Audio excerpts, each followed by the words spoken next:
Hvad skal du have? En ostersnegl og... Det er mandag. Jamen, så er en mandagssnegl. Det er der ikke noget, der hedder. Der findes kun onsdagssnegle. Hvad? Det er ligesom hele pointen. Onsdag er noget særligt hos bageren, fordi den dag har de onsdagssneglene. Og så kan man ikke få snegle resten af ugen. Jo, de har almindelige snegle. Ja, men nu synes jeg jo bare, at de almindelige snegle er lidt kedelige. Jeg elsker onsdagssneglene. De har selvfølgelig tryksnegle. Nå, jamen så tager jeg 2 af dem. En kakaomælk og en hindbærsnit. Også en hindbærsnitte. Yes. Hvad med en grovbolle? Hvad? Altså i stedet for hindbærsnitten, hvad siger du til at tage en grovbolle i stedet for en hindbærsnitte?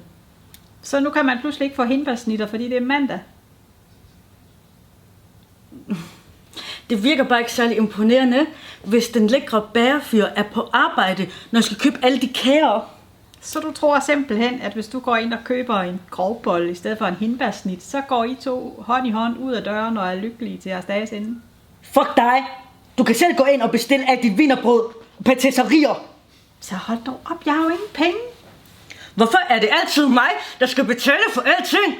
Og så høre på alt dit pis oven i købet? Lærlig, slap dog af. Hvorfor er vi overhovedet venner? Ja, slap dog af. Du behøver ikke at gå ind i en eksistentiel krise, bare fordi jeg skal have en hindbærsnit. Jeg dropper den hindbærsnit.